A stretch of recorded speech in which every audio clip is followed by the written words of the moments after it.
Hi అండి. ఈరోజు మనం సింపుల్గా చికెన్ కర్రీని ఎలా ప్రిపేర్ చేసుకోవాలో చూపిస్తాను రండి. దానికోసం మనం ముందుగా కిలో చికెన్ తీసుకున్నాం. మసాలా పేస్ట్ కోసం ఆనియన్స్, 2 ఎండుమిర్చి, హోల్ గరం మసాలా, అల్లం వెల్లుల్లి ఫైన్గా పేస్ట్ చేసుకొని పక్కన పెట్టుకోండి. కర్రీ కోసం ఉల్లిపాయలు, టమాటో, కొత్తిమీర, కరివేపాకు, పచ్చిమిర్చి, చికెన్ మసాలా, ధనియా పొడి, కారం, పసుపు, ఉప్పు. ఇప్పుడు మనం స్టవ్ వెలిగించి కడాయి పెట్టుకొని ఆయిల్ వేసుకొని కొద్దిగా జీలకర్ర, ఆనియన్స్, పచ్చిమిర్చి అన్నీ బాగా ఫ్రై అయ్యే వరకు దోరగా బ్రౌనిష్ కలర్ వచ్చే వరకు ఫ్రై చేసుకోండి.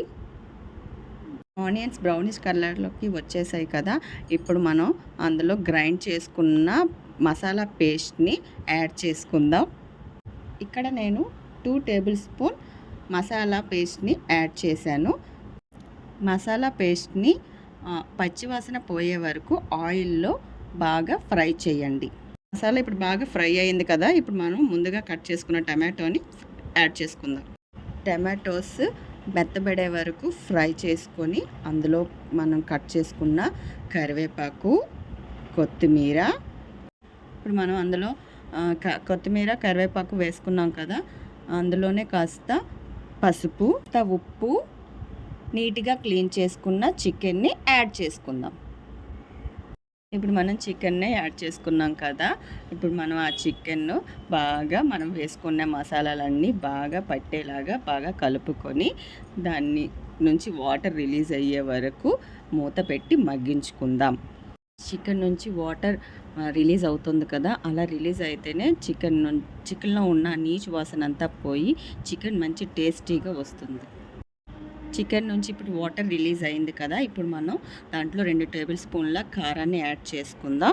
ఆ చికెన్ బాగా కారం అంతా చికెన్కి బాగా పట్టేలాగా కలుపుకొని, చికెన్కి ఇప్పుడు మనం కారం బాగా పట్టేటట్టు బాగా కలుపుకొని అందులో కాస్త చికెన్ మసాలా, ధనియాల పొడి యాడ్ చేసుకొని చికెన్కి బాగా మసాలాలు పట్టేటట్టు బాగా కలుపుకొని చికెన్ నుంచి ఆయిల్ రిలీజ్ అయ్యేంత వరకు బాగా మగ్గించుకోండి.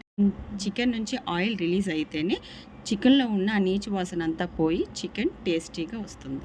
చూడండి, ఇక్కడ మన చికెన్లో ఉన్న వాటర్ అంతా పోయి ఆయిల్ రిలీజ్ అయ్యింది కదా, ఇప్పుడు మనం ఈ టైంలో చికెన్లో వాటర్ని యాడ్ చేసుకుందాం. ఇక్కడ నాకు 1.5 గ్లాస్ వాటర్ని పట్టింది. మీ గ్రేవీకి తగ్గట్టుగా మీరు వాటర్ని యాడ్ చేసుకోండి. ఇప్పుడు వాటర్ని మనం యాడ్ చేసాం కదా, బాగా కలుపుకొని మూత పెట్టుకొని ఒక 5 మినిట్స్లో అది బాయిల్ అవుతుండగా కారాన్ని, ఉప్పుని అడ్జస్ట్ చేసుకోండి. నాకైతే కరెక్ట్గా సరిపోయింది. నేను ఇప్పుడు ఏమీ యాడ్ చేయట్లేదు. మీ టేస్ట్కి తగ్గట్టుగా మీరు వేసుకోండి. గ్రేవీ అనేది ఇప్పుడు దగ్గర పడుతుంది కదా, ఇప్పుడు మనం అందులో కట్ చేసుకున్న పచ్చిమిర్చిని అండ్ కొత్తిమీరని యాడ్ చేసుకుందాం.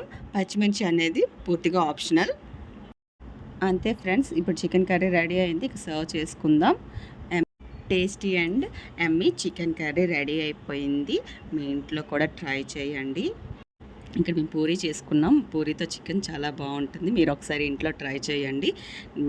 మీకు ఇంకేమైనా రెసిపీస్ కావాలంటే మీరు కామెంట్ బాక్స్లో కామెంట్ చేయండి.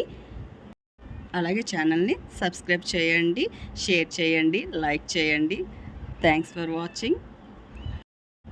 Please subscribe to my channel. Thanks for watching. Bye friends.